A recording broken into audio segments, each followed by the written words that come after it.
Hi guys. So this week, to kick off the program, I wanted to actually start with a video. Normally I think I'll probably be recording audios, we'll see, but this week a video because I wanted to show you a piece of paper with a drawing on it that might be really helpful for you. So first of all, a big warm welcome. I'm so glad you made it here. I love it that you are connecting in the Facebook group and sharing your stories, and I want to really encourage you to continue that conversation because it's going to be so helpful for you to be able to see that you're not on your own. To see and share insights that other people have can be so life affirming, and it can be so hopeful, and it can bring up loads of stuff for you that it's really good, because unless I know what's going on for you, I can't help either. And it gives me the material for our Q&A calls, and it helps me create the program going forward. So the more conversation we get to have there, the better. So today I just wanted to start off with explaining a little bit about where anxiety truly comes from, and how this understanding that I'm going to be talking to you about is different from anything else that you might have tried in terms of tapping or cognitive behavioral therapy or NLP or timeline therapy or medication or feeling the fear and doing it anyway, or any of the things that I know you have probably all tried before getting here, right? I know we're desperate, we try anything, right, to get rid of this horrible feeling of anxiety. And so yeah, I wanted to take a moment to explain to you how I see anxiety gets formed. Now, I've already asked you to listen to an audio as kind of a warm-up to the program, and I'm going to tell you something here. I actually recorded that audio over 3 years ago. No, probably 3 years ago. Actually, maybe even 4 years ago. Really early on in my exploration of anxiety and this understanding that I'm going to be talking to you about to you. And I haven't gone back and listened to it as I shared it with you.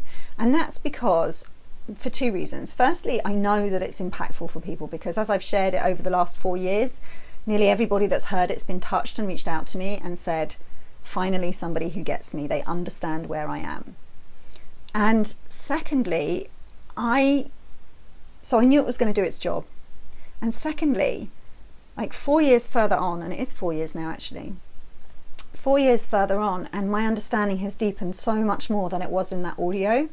And there's stuff that I see now that's new and fresh, and I kind of almost didn't want to listen back to what I shared 3 years ago because my understanding has advanced since that point. I wanted to come at this fresh and not get distracted by stuff I'd talked about. Now, every single thing I pointed to in that audio was true, and I wanted to send it out to you because sometimes I think that beginner's mindset, when you're so fresh and new to something, the distance between where you are and where I was when I recorded that video, that audio, is actually really small, and so it's easier for you to grasp and identify with that. But I wanted to share with you, what I see, what's going on now 4 years further on from that audio. So just in terms of what's happened in my journey, I travel more than 26 minutes from my home. I travel around the country using motorways, in cars, driving my kids. I travel all around the world. I don't think about migraines at all, and in fact haven't had one I can't even remember the last time I had one, and that's a really big deal because for me, I used to know that it's been 33 days since my last migraine, right? I used to count and know how long that had been. I don't think about them at all, don't really have them, hardly ever. I can't remember the last time. I took my daughter to Disneyland in Paris on her own, which is something that I wanted to do that I've been unable to do. It just doesn't show up for me very much, but it does occasionally, and I'll share more with you about that as the program goes on. But really, I live a life now that's free from anxiety, apart from the normal kind of everyday stuff that I guess everybody has when they're nervous about doing something new for the first time or whatever. But I don't get caught up in it. I don't start saying that means anything about me and here I go again and all that kind of stuff. So I live my life like a normal person, only with like a normal person, you know what I mean? But with a real appreciation, because having come through the struggles of anxiety, I get how amazing ordinary is, and I appreciate it, and I am grateful for it in a way that normal people just don't get how lucky they are, right? So I wanted to share that, but I wanted to explain to you how I see anxiety shows up now, and what the focus is going to be in this program. So you're going to get to love my drawings, right? So what I wanted to share with you here is that for normal people, and you know what I mean when I say normal people, right? We're the crazies, they're the normals, we want to be normal. You know, I'm just going to use those words, and I feel like I'm able to because I was a crazy too. So normal people, right? This is the natural way that thought works for people, right? So this is the way it's designed to work. There's a design to thought, and this is how it works in a really simple way, right? There's this huge, and I'm just going to get you to bear with me on this, right? There's this huge mass of thought, right? Like we can't see it. Just play, this isn't really how it is, but it's the best way I have of describing it. So there's this huge mass of thought out here that we can't see, that's just kind of like floating around in the air, right? And from that, this like thread of a thought pops into our heads, becomes like a form, it becomes something we think and we experience, and it comes into our heads. And when we're in a healthy state of mind, that thought lasts as long as it lasts, and then off it goes again, right? So I'll have a thought that, oh, I really love my kids, they're really cute and lovely, and that'll stay in my head, and I'll have lovely warm feelings about it, and then off they'll go, and I'll be thinking about the laundry, right? Or thinking about my business, or thinking about how horrible my kids are, right? And feeling really horrible about that, and then the thought will go, and then off I go and about and day my life, right? So we see this with kids all the time. It's like thoughts come into their heads, suddenly something is totally not okay, right? So like someone's got their rattle, or someone's knocked over their bricks, and they throw a massive great big tantrum, it passes out, and off it goes, right? System clears, back to normal again, and they're happy and playing around. We see kids are such great examples of thought passing through. Now every one of these thoughts comes with a feeling. So when I'm feeling nice thoughts about my kids, I'm going to feel nice feelings about my kids. And when I'm feeling pissed off thoughts about my kids, I'm going to be feeling pissed off. Okay, and it doesn't even really matter what they're doing. So, and this is going to be a key part we're going to come back to. But imagine this is me, right? So I can walk into a room and my kids are throwing food around the place. And some days the thought that comes into my head is like, how dare you waste my money and my food and mess up my kitchen, and I've just had it cleaned and it's really disrespectful, and I'll feel really cross and angry, and I'll start shouting at them, and my behaviour will be that I'll send them out of their rooms. So off you go.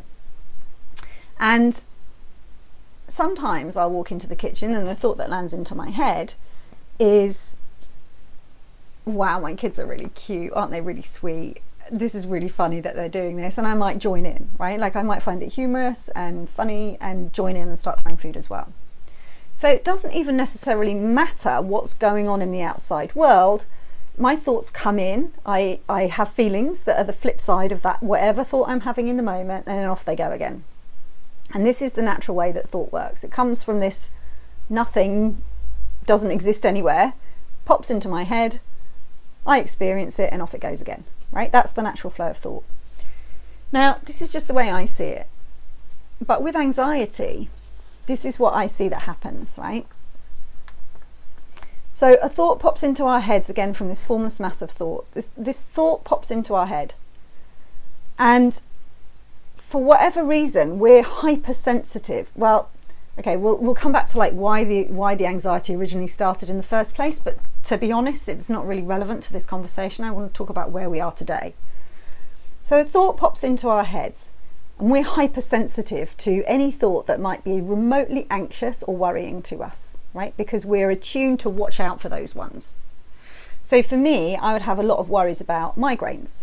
So I'd get up, I'd open the curtains, I'd see that it's really bright and sunny outside, and I'd have a thought, oh, I better take my shades because I might have a migraine. And then I'd start thinking, well, what if I do have a migraine today? That would be really horrible. And what am I going to do? And who am I going to call? And where is everybody to look after me? And where's my tablets? And I'd go off into a thought storm, right? And I'd be like, I don't like this. This feels horrible.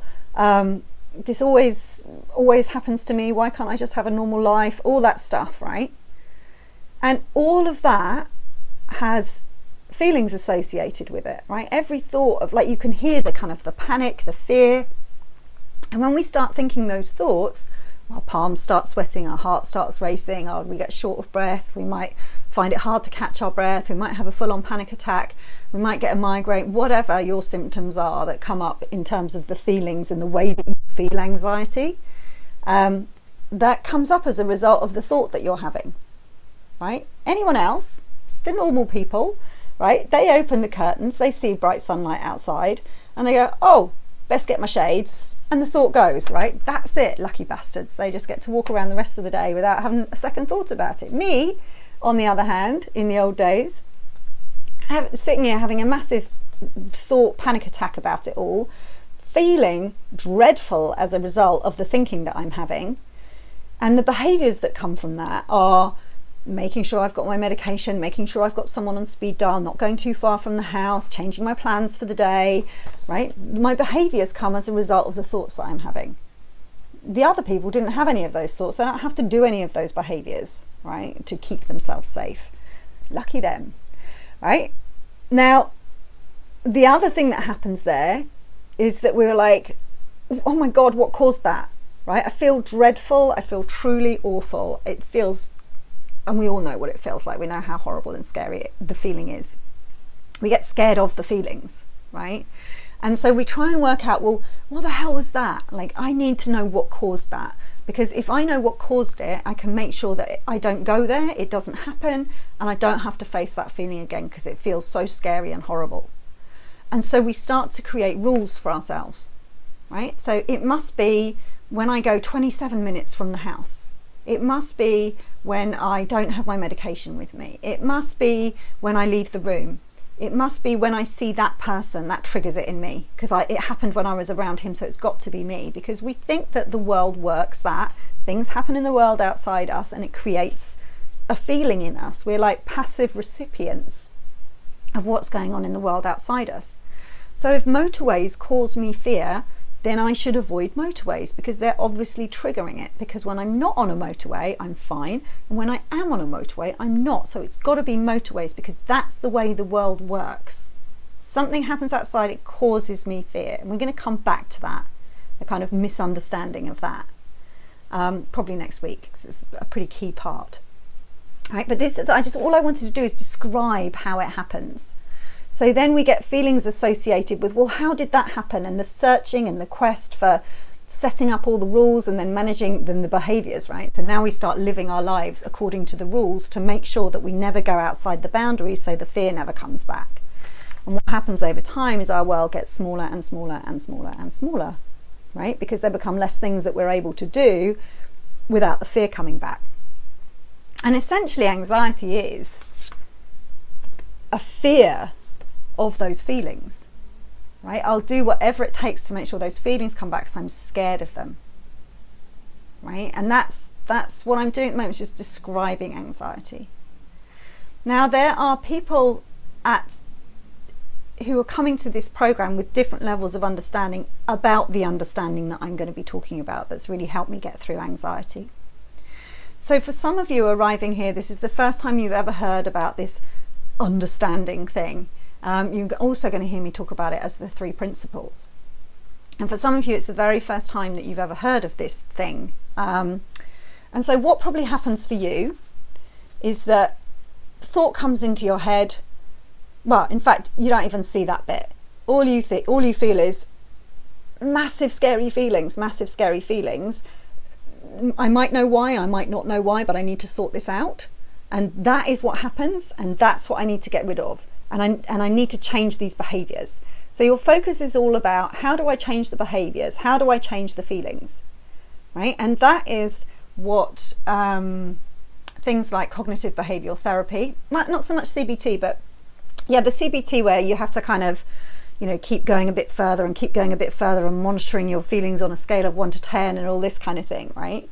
Or this is what feel the fear and do it anyways definitely sits here. It's like trying to tackle the behaviour. Yeah, so many of you new to this understanding are trying to tackle the behaviour, you're trying to cope, you're trying to manage your anxiety and fear by managing your behaviour. And the people around you think that it's a behavioural problem as well, and they'll go like, just get on with it, just go out of the house, like what's the worst that could happen? And they think that somehow is helpful, right? We think it's a behavioural issue. So that's what you try and work on, right? Like forcing yourself to like hide it and just go out and put a brave face on and do it anyway. And oh my God, that is exhausting, it's tiring, and it just doesn't help, right? But I know where you are if this is what you're doing. Some people have an understanding of the principles, and they start to see that their thoughts are creating their feelings, and that their understanding is that they're doing this to themselves. That a thought comes in, you get hypersensitive to it, you jump on it like I talked about in the audio, and you kind of play with that thought and you think and you give that thought loads of airtime, and as a result of that you feel crap. Now you understand this intellectually, so what you guys are trying to do is manage this, right? Like if I could just see that as thought, if I can just see that this is I'm in a thought storm, if I can just find a way to get rid of this, like is there something I can do around this that will make it go away, because I see that's where the problem is. And so you just keep looking at this and trying to get rid of this, right? And CBT will kind of have a look at this, and NLP will have a look at this, like the thought part of the whole experience. If you understand the principles, then you're trying to, a lot of people are trying to manage this thought storm, if you like, or trying to see it as thought so it doesn't matter, right? The number of people I speak to who say, I know it's just my thinking, but I can't go on motorways, right? I know it's my thinking, but I can't go on motorways. And this won't make sense to those of you who have none of this understanding, so just ignore me for a minute. But for those of you who hear yourself say that, I know it's just my thinking, but I can't go on motorways, I just want to call you on it. Like, you don't see it as your thinking, because if you did, you'd be doing this with motorways, right? Or insert you're crazy, right? You'd be like a normal person on motorways. The fact is, you have some thinking about motorways, which is why they look scary and you can't go on them, right? But you're trying to do something here at this level. Now, what I want to point to in this program, what I've seen that's so helpful for me, and in fact what I'm seeing just more and more really recently actually, is the more we look here, like this thing over here that all of this is being generated from, like it's like we're going upstream. Our conversation, our direction that we're going to be looking in, I'm going to keep pointing to you towards, is here. And there's a couple of things I want to say about here, right? Because obviously it's just a yellow thing, like what is here? And that's going to take us 12 weeks to explore, right? But one of the things I want you to know is here, that we so often forget, is that here is a creative force that is something that's bigger than all of us, that has a bigger intelligence, that knows how to turn acorns into oak trees, that knows how to help children learn how to walk for the first time, that knows how to cut our fingers how to heal our fingers when we cut them, right? The thing that takes care of all of that. And there's an innate kind of health and well-being to that thing, right? And that thing, that nameless thing, that formless thing that's so hard to talk about. I mean, people have used different words for it over the years, right? Some people might call it God, some people might call it energy, you know, like in a physics sense, the energy that you, me, and this bit of paper and everything is made of. Some people call it spirit, some people call it universe, some people have no name for it at all. You're just aware that there's something bigger than just me, my little person on this one planet spinning around. Like that thing, whatever it is that thing is innately healthy. There is no anxiety in it. It's a pure form of like consciousness, if you like. And that thing, we are made of it. Like, you know, the energy that we're all made of. Like, we're made of it. It's our innate beingness comes from this space. And what we fail to see when we're experiencing anxiety frequently is kind of this bit, right? Like, this is our innate well-being. Our default is clean, pure, none of this anxiety shit going on.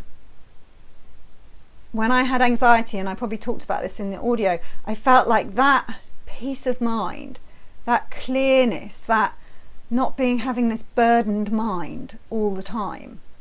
Like, I felt like that was something I had to get to, like I had to work my way through, and I had to find that again. And what I'm pointing you towards is that that's the default. This is the default. This is the pure, clean, nothing's happening here, and then we pile all this stuff into it, right? But what's really cool in this conversation, and what we're going to uncover piece by piece, by little bit piece, or maybe all at once, who knows, is you being able to connect and resonate with this, where none of this is going on. So my ask for you over the next 12 weeks, and this is a part that's come from just having a conversation with a couple of you, is a lot of you are in the equation, right? You are trying to deal with this. You're trying to manage this. You're trying to take a look at that and control it and change it and see things as thought and all this. Like, you're getting really involved in this process here, trying to figure out this anxiety thing to make the damn thing go away. And what I want to ask of you for the next 12 weeks is, could you just, like, if you could just relax and let me and mind, that's what I'm going to call this energy as we talk, mind, just take care of you for the next 12 weeks. Like, we got this one covered. There's nothing you need to do, right? I want you to, it's like you've booked yourself on a holiday, right? You know, when you go and book yourself on a luxury holiday, have I ever done this? Maybe I have, I don't know, but in my dreams this is how it happens, right? You book your luxury holiday, you land in your hotel, and there are staff to take care of you, right? So you're used to cleaning up after yourself and putting your clothes away and making your breakfast, but actually this place has got staff to do that for you. And I want you to let the staff take care of you for the next 12 weeks. Like, I don't want you to try and understand it's your thinking, or try and manage your behaviors, or try and do anything different than you'd normally do. You don't have to work anything out in this program. For the next 12 weeks, like, you've got staff for that. Me and mind are going to look after you. So you can just relax. Like, that's your job on this holiday, is to relax. And every now and again, you're going to get caught up in your old habits, and you're going to start putting things away and cleaning things up and trying to get involved, and the staff are just going to gently remind you to, like, can you just, like, go and chill out? Can you just go and can you stop getting involved, because actually you're messing with the system. So I don't really want you to take part in this program. I want you to get your physical body, and I want you to plonk it in front of these audios and on the Q&A calls, and I want you to let me and mine just take care of it for the next 12 weeks, which is, I'm hoping, a huge relief to those of you who've been trying to struggle and figure this out and work on it and do something with it by yourselves with your best possible efforts for more time than any person should have to, right? So, and I ask you to take 12 weeks off, and you can pick it back up again, and you can start looking at it all and doing your best and trying to sort it out after the 12 weeks are over.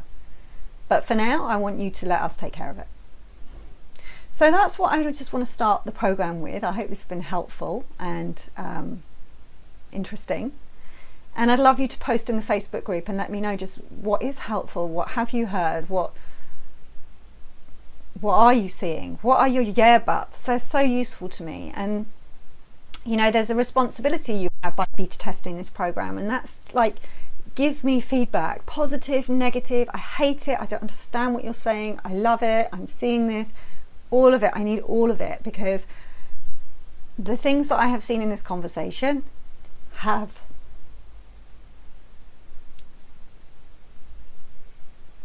totally transformed my life. And all I can do is share with you what I've seen that's so helpful to me. And then mind is going to look after the rest. Okay? So play along with me, stick with the program even when it feels like you want to drop out, because this is such a conversation that's worth having. And you can see how it chokes me up now, because I just think that mind, this greater wisdom, has brought you into this program with me in this moment, and that's an opportunity I would not want to be wasted. So give me some feedback, let me know what you think, and I will speak to you all soon. Take care.